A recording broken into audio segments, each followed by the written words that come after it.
Coming live from our studios in Belize City, this is the evening news on Love Television for Thursday, July 14. We get you started with a look at the stories making the headlines today.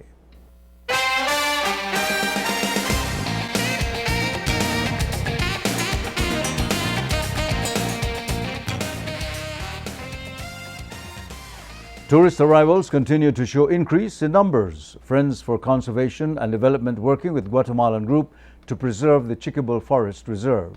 U.S. Ambassador details programs offered to Belizeans, and BTB holds digital summit. For the first time in its history, Belize Sugar Industries is dealing with what is called Maillard reaction in one of their tanks.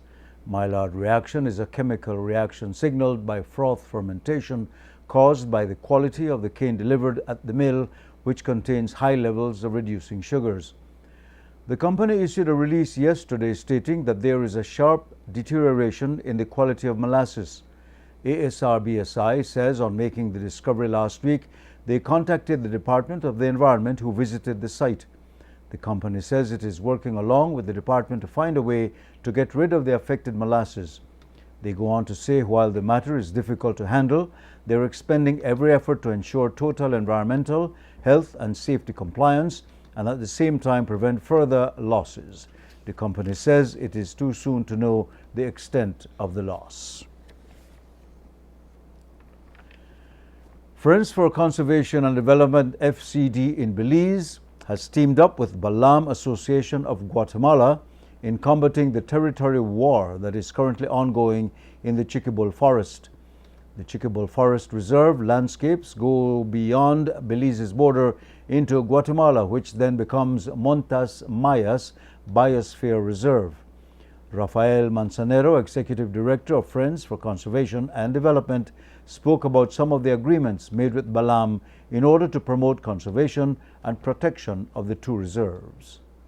The first one being Asociación Balam, that we have here today, Byron Castellanos. He is the executive director of this NGO that has been operating in Petén for quite some years. But the difference about Balam now is that instead of just working on, in the northern part of Petén, they basically have moved also their efforts over the last 4 years or so into the southern part of Petén, which is technically our main area of target and what we call it as ground zero of incursions into Belize. The second agreement that we have is Balam FCD and Man Munisur, which means the Commonwealth of Communities of South Petén. That includes 5 of the municipal alcaldes and the municipalities across on what we would term it as the southern region of the Petén department. Starting from Melchor de Mencos and way down to Jalacté in the Guatemalan landscape. Under that agreement, basically there are 2 main objectives that are very much important and salient. The first one is we believe that there is one ecosystem and there are 2 flags, Belize and Guatemala. And in order really to maintain this ecosystem, we have to combine our efforts together in terms of looking at that landscape from more a regional level.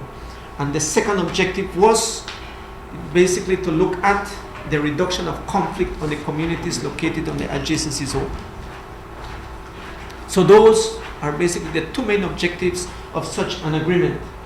The third one is the 2 of the research stations, which is Las Cuevas Research Station in Belize, in the Chiquibul, that we manage, and then Balam also has a research station across in Guatemala and Petén, also called Las Guacamayas.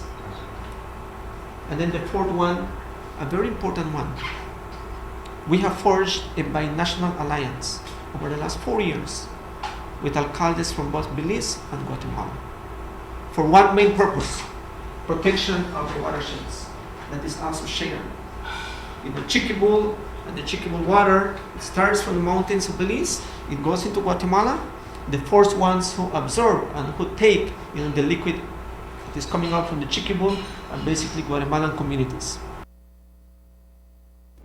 There have been numerous reports of apprehension of illegal Guatemalans who extract shate leaves and gold from Belizean soil. Brian Castellanos, Executive Director of Balam, through translator Claudia Oranz, spoke on some of the reasons there are so many incursions into the Chiquibul forest. Abandoned by the government of Guatemala por más de 50 años. for over 50 years now. Degradación ambiental. El bosque en esta parte de Guatemala está desapareciendo significativamente. The forest in this part of Guatemala is significantly disappearing by now. Populations are mainly indigenous. The whole of that population has an influence, a direct influence in the Belizean territory. The main causes that promote the flux of people coming in Belize are poverty and organized crime. This organized crime finances these poor communities for them to trespass the border and come in Belizean territory to extract the natural resources. FCD and Balam have been working on an environmental strategy which is a more tactical force.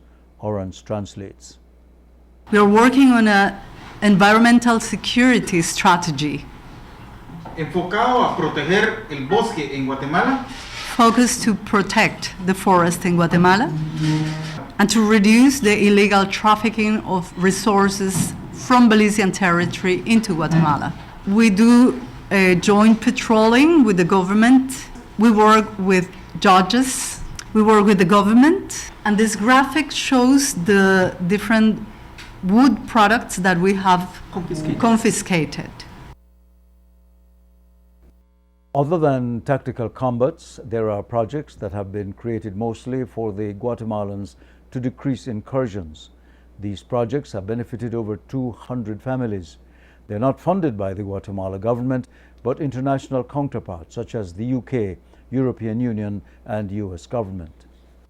Presently, we are working in the promotion of productive projects in Guatemalan communities. este comunitario This person here entraba a Belice used to come in Belize para extraer esta hoja que es el chate. to extract shate. Now we are helping them to produce shate in Guatemala. Guatemalan community people come in Belize to extract gold and fauna to produce, sell, and eat because they are poor.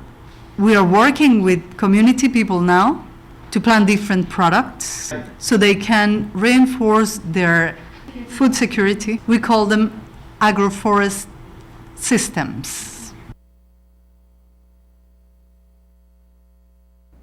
And while some of us may have the impression that Belizeans do not go into Guatemala illegally, Castellanos says we do, but with interest other than gold and shate leaves.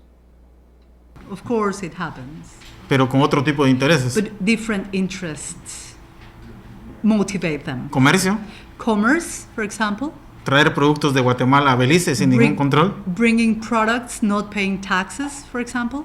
Ese es un problema de hace 50 años. Ocurre todos los días en That la happens frontera. every day, and it's been happening for over 50 years.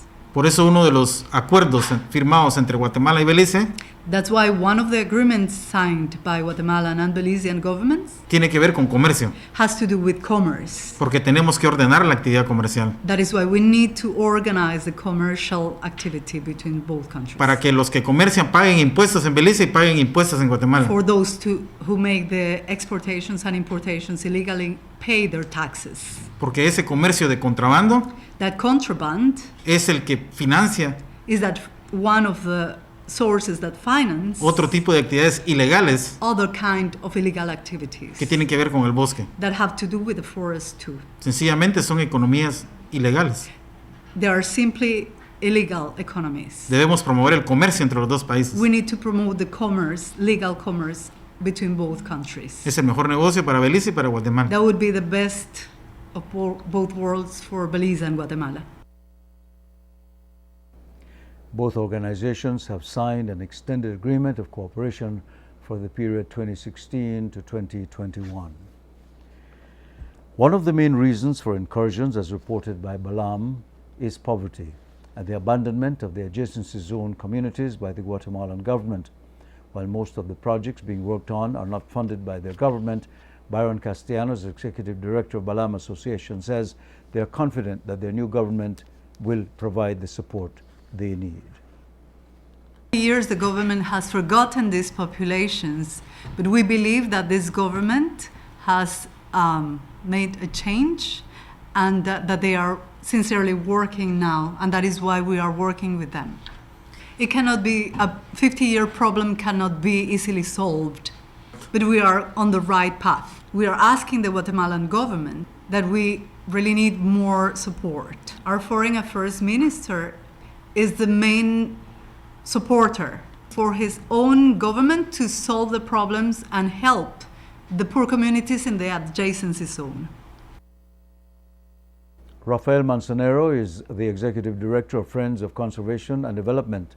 He spoke of the Belizean government's absence on the ground compared to Guatemala. You are correct in terms of the uphill struggles that we have had, it is really much to our interest in actually to see how in a couple of years, Balam has been able to mobilize a lot of other counterparts and support systems in the southern part of Petén. At this point in time here in Belize, for us, we felt that, either we have to learn more about how they do their policy advocacy for one, or either we are still not really reaching to the right people on how to make the particular changes. I have been, as how you will gather over the years, trying to welcome people to go and see the true reality in the Chiquibo. And that has not really happened so much, admittedly. In fact, the Minister of Foreign Affairs of Guatemala has been twice into Chiquibo. Carlos Raúl Morales has been to Chiquibo twice. And frankly, we have not really had, it has only been a limited number of high-level personnel that have reached to Chiquibo, from the Belizean side. And so I think that, there's much more to be done. I feel that unless one really can see it, the idea of the media really to bring up the circumstances have been really positive, but you will gather that unless you really can go and see it, then I think it really marks a whole different kind of a context. So I think there's much more to be done. With the numerous reports on incursions into Belize and all the new projects that are being implemented, it begs the question, will the incursions really stop? Castellanos spoke of the reaction of the Guatemalans when Balam advises them to not enter Belize illegally. When we approach the communities and ask them not to enter Belize illegally, lo primero que nos preguntan, the first thing they ask, ¿qué oportunidades me das para que yo pueda desarrollarme económicamente? what do you give me instead for me to develop economically here? En pocas palabras, dame otra opción. In few words, give me another option. Por eso es que nosotros promovemos los proyectos productivos, That is why we promote the productive projects, los sistemas agroforestales, the agroforestal systems, porque esa es una alternativa because it's one alternative para aliviar la pobreza, that can alleviate poverty, para que produzcan adentro de Guatemala for them to produce within Guatemala y que no tengan necesidad de entrar a Belice. and not to be in need of trespassing the Belizean border. Balam and FCD urge both countries to implement the 13-point agreement signed by Belize and Guatemala in 2014. Assistance from the U.S. State Department through the U.S. Embassy is nothing new to Belize, as they have been engaged in several programs geared at promoting the enhancements in education, culture, and technical cooperation. One such program is the Humphrey Fellowship Award, which is currently open for applications, as explained by the U.S. Ambassador Carlos Moreno. Yeah, the Humphrey Fellowship is a program offered by the U.S. State Department to offer mid-level professionals an opportunity to participate in a non-certificate, non-degree program for 10 months in the United States. In the past, we've had Belizeans attend, I believe, American University in Washington, D.C. on a program focusing on trafficking in persons. Currently, we just have someone who's graduating from, or participated in the program out of Penn State in Pennsylvania on agricultural techniques in education and so forth. So the application deadline is in mid-August, I think, August the 16th. It's a great opportunity for a mid-level professional Belizean who has a Bachelor of Arts degree to basically spend fully funded for 10 months a wonderful education program at one of the many U.S. Universities. And the programs that are offered, the disciplines vary, and also the locations vary. And I believe the participants have an opportunity also to visit different sites in the U.S., different cities like Washington, D.C. and others that are related to their studies. In addition, for part of the time that they are there, they also engage with a private or quasi-private entity. I believe Anne Marie Williams, when she was attending American University, was assigned to the World Bank, where she also, got to learn many things about what they do in conjunction also with her studies on trafficking in persons. The students come from all over the world, so it's another opportunity for participants really to network and make friends with other mid-level professionals from different countries that hopefully in the future they can continue to engage with these individuals who we expect will be the future leaders of their respective countries. Executive Director for the National Women's Commission, Anne Marie Williams, and educator Gaspari Cordova are the first two recipients of the Humphrey Fellowship Award, with Cordova recently returning home. There are other programs offered by the State Department via the U.S. Embassy, which the ambassador also spoke about. Education USA is housed at the National Library in Belize City, and it offers basically a place for students after school to use the computer services that are available there and the education manuals and so forth to learn more about study opportunities in the United States. It's one way really to engage young students about opportunities that might be available to them in the United States. I was very pleased recently to meet a Belizean student who was admitted to Harvard University. I believe his name is Angel Navidad. Fantastic young man. He'll be studying at Harvard. I met with him when he obtained his visa, and really think that he has a lot to contribute to the life of that university.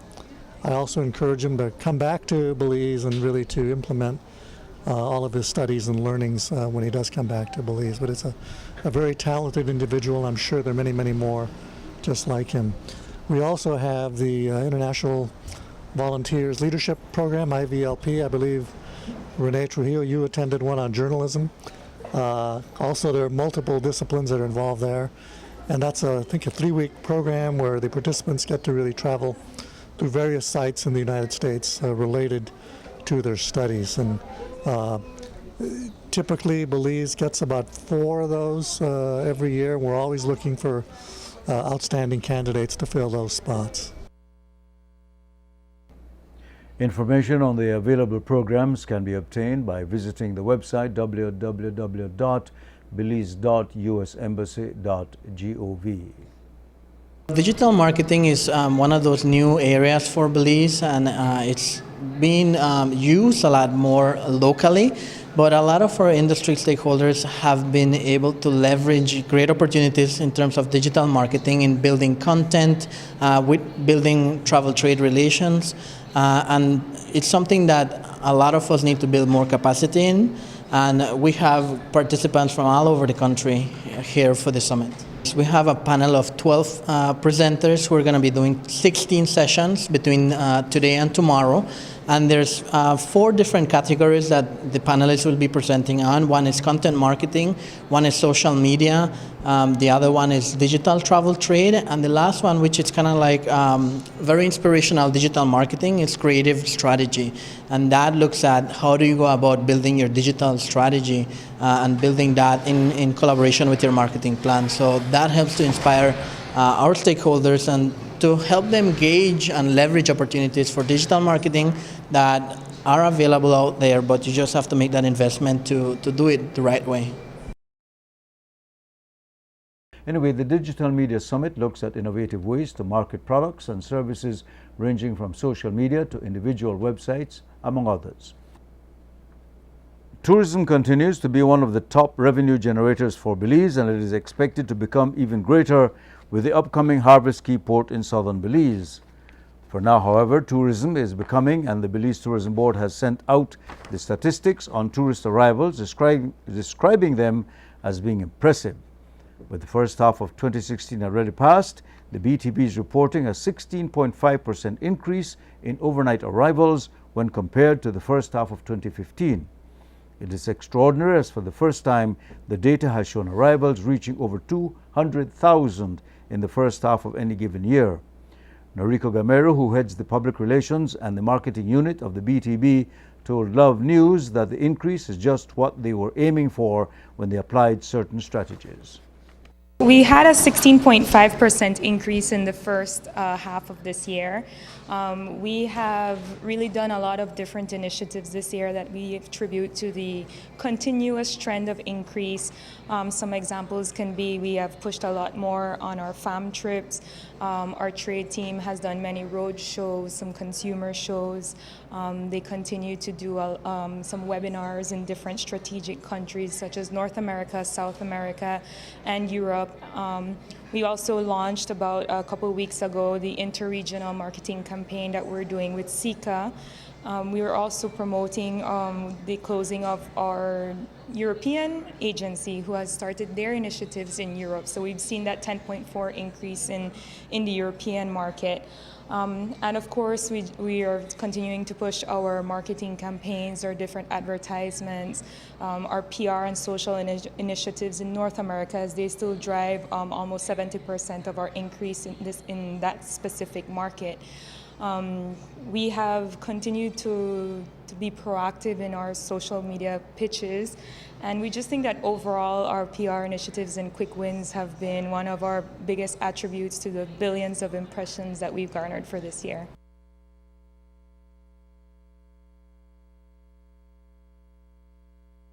Of visitors, the question does arise as to how prepared are the service providers for this increase, and what standards are being set when it comes to accommodations, water sports, among other things. Gamero told Loves News it is all a part of capacity building, which the BTB is engaged in. Because we also have the standards that we're trying to implement. So we've worked on implementing the scuba diving standards that are now enforced. And in the training, which is the capacity building, which we've done a lot more of the tour guide training. They did the Belize City Heritage Tour Guide training along with the general principle training for Belize City. And they're continuing to develop a lot more training for other regions in Belize. The release coming out of the BTB also spoke of plans in place to continue promoting Belize as a tourist destination. We asked Gamero of those plans. We are continuing to change our creative for this year, so I don't want to be a spoiler alert, but we have some really innovative videos coming out in August. We are also changing up a lot of the way we are marketing Belize. It's more of that curious place, it's keeping that intrigue factor. What is the beauty that keeps us differentiated from our competitors? It's the people and the places that we visit. At the end of the day, we want people to leave Belize and say, man, that fisherman that took me out on that fishing trip, and he brought me home, he met his family, and those are the experiences that we want to capture. So we're looking forward to a new creative, and in addition to that, we're also pushing negotiations with different airlifts to try to increase airlift to Belize from Canada. Of course, in England, so we have the American Airlines that will now be able to reach Belize without overnighting in the U.S. So for us, I think that's going to be a huge increase potential in that market as well. The current data has shown January, March, and May as the months where significant increases were seen, with March recording over 39,000 arrivals. The U.S. market holds the highest share of travelers to Belize, making up close to 70% of the arrivals.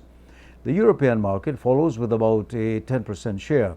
As for the cruise industry, while this sector has seen an increase as well, it is not as significant as the data on overnight tourism. There has been a 2.6% registered increase in cruise tourist arrivals, with May and June being the peak months with about 62,000 and 65,000 respectively. And while the Belize Tourism Board is boasting of the large number of visitors from the US and Europe coming to Belize, the officials in Chetumal, Quintana Roo, are speaking of an influx of Belizeans crossing the border. According to the publication La Jornada Maya, there has been a significant increase in locals heading over the Santa Elena border. The news publication noted that according to the Belizean consul in Quintana Roo, Jorge Valencia, the contributing factor for the increased visitors to Mexico may have to do with the problem that exists between Belize and Guatemala, with people making a conscious effort to boycott the border area as well as their products and services. For the first half of 2016, the records at the Institute of Migration recorded over 100,000 Belizeans arriving into the state of Quintana Roo, reflecting a 2% increase when compared to last year. Noriko Gamero of the Belize Tourism Board told Love News Today that they will continue their campaign encouraging Belizeans to be travelers within Belize. It's one of our biggest campaigns that we did last year, which is during the slow season, we want to increase the heads to beds, right? So we promoted the Belizean Traveler campaign, and we worked with our stakeholders to try to get them to offer a minimum of 30 to 40% discount. And that's not only room, it could have been a full package deal to Belizeans, and it worked out very well, so we're going to implement it again this year. In addition to that, we pushed the videos of the different regions that Belize has to offer. And we continue to let Belizeans know that there's so much to do in your own countries, there's no need to go anywhere else. This weekend we'll see the first ever conference on Garifuna spirituality in Barranco Village, Toledo District. This conference targets all Garifuna people, especially leaders and educators, to enhance their understanding and documentation of Garifuna spirituality so that it is preserved for future generations. Ifasina Efunieme, a volunteer of the steering committee, spoke to Love News about how the conference came about. What this is that there is a calling from the ancestors, and interestingly, traditionally, whenever there is going to be a dugu, which is one of the highest reverence that we give to our ancestors, it would really result from someone maybe getting sick, or someone has dreams, or we would have to consult with the spiritual leader, the Buye, to get additional information and then directives as to what to do. And so you would have those consultations happening, and basically an entire year of preparation, sometimes 2 years, for a dugu to happen. Now, this isn't a dugu. This is actually a conference, a discussion on the importance of Garifuna spirituality. But the way that it was convened or was called was through ancestors. So the same way that we traditionally would hear from them to have a celebration, that is how this has come up. That through the ancestors coming in dreams and so on, that is how the steering committee was put together, and this the decision was made to have this conference because the directive came from ancestors. She also tells us what the conference will entail. Primarily, this conference is going to highlight Garifuna spirituality in its entirety and in its depth. So it's going to bring together our spiritual leaders who from Labuga, from Barranco, who are from Dangriga, different Garifuna leaders, spiritual leaders specifically, but also other leaders, to come together and discuss, share what they know about Garifuna spirituality, and give young people as well as adults the opportunity to understand our spirituality better, because that is the issue that has come to the fore. The fact that the spirituality of Garifuna people has been misrepresented, it has been criticized, it has been attacked by people who do not understand our spirituality. And so we see it necessary to have this kind of a gathering where there can actually be teaching of the Garifuna spirituality to help people to understand better what our spirituality is all about, how deep it is, how sacred it is, how important it is to us as a people. Efoniemi added that Garifuna spirituality is the most misunderstood part of Garifuna life. She explains what contributes to that mindset. The things that have been said over the years in relation to Garifuna spirituality. So if we think all the way back to when a song was composed and published called Dugu de Payo, for example, Dugu could never be on a person. Dugu cannot be on a person. Dugu is a celebration of Garifuna spirituality. It is a celebration of our ancestors. So it cannot be on you. Right? So a lot of people do not understand what Garifuna spirituality is. It has many times, and even if you look online on the internet, it has often been misconstrued and misrepresented as being obia, as being devil worship, as being something evil. It is none of those things, because the Dugu is a celebration in honor of our ancestors. There is nothing evil about that. We honor our ancestors, and so do the Chinese, and so do the Hindus, and so do so many other people. They honor their Chinese. They honor their ancestors. So we are no different from many other traditions, old traditions older than Christianity, in which ancestors have been honored. But it has been so often misrepresented and associated with negativity and evil, when that is certainly not the case. The conference, as mentioned, will be taking place in Barranco. Efoniemi reminded those who will attend to wear Garifuna attire, bring a hammock and personal utensils, as well to not wear red or black. With various programs currently ongoing at the Department for Youth Services in Belize City, the U.S. Ambassador Carlos Moreno paid a visit to the institution today, where he witnessed firsthand what the young persons are learning over the summer holiday. Sabrina Daly is the Public Relations Officer for the Regent Street-based facility. According to her, the programs are held on a 2-week rotation.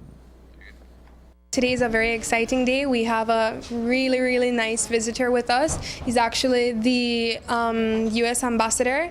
He came here from around 10 o'clock, and we had no idea the tour would have taken so long. So we're really excited to have showcased all the activities, the summer camps that we're having here today for the entire month. And it was a really nice experience. We got to show him every part of the building, and it went pretty well. Ambassador Moreno arrived at around 10 o'clock this morning and was engaged with the youths and facilitators for just under 2 hours. He spoke with Love News on his impressions of the department. Well, we were invited here by the director, Allison, to come and see some of their activities here, both summer programs as well as year-round programs. And I have to say that I and my staff are very impressed with the activities that they offer to youth here in Belize, from music to portraiture painting to handicraft to musical instrument creation. It's a fantastic program, and I hope to get more involved. I think students, young people here in Belize really need this kind of outlet, particularly during the summer months when they're not in school. So the programs here also offer after-school programs, computer lab and so forth after school. So I think we have to keep our youth off the street, and also to help them learn new skills that can lead to employment in the future. So it's a great program. Members of the public are also invited to stop in and see the music, art and other exercises that are being offered. A number of young persons in Dangriga participated in an event organized by a visiting group from the United States. We hear more in this report from correspondent Hari Arzu.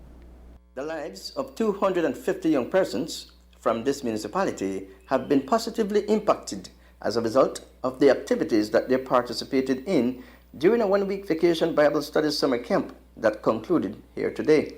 Michelle Fortin coordinated the event that took place at Epworth Methodist Primary School campus. She spoke with Love News.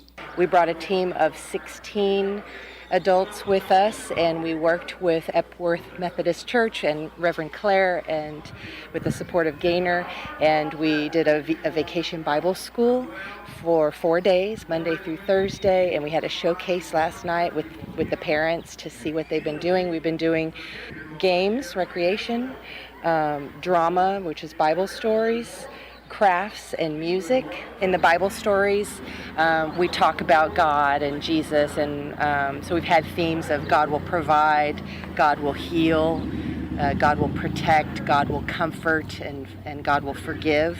So we're reinforcing these messages to the children, that God loves them and cares about them, and that's the main thing we want them to come away with, but we're doing it in a way that they can have fun.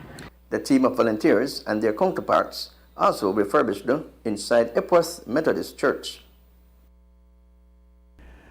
Our thought conditioner for today is from Nikos Kazantzakis. It reads, "True teachers are those who use themselves as bridges over which they invite their students to cross, then having completed their crossing, joyfully collapse, encouraging them to create their own."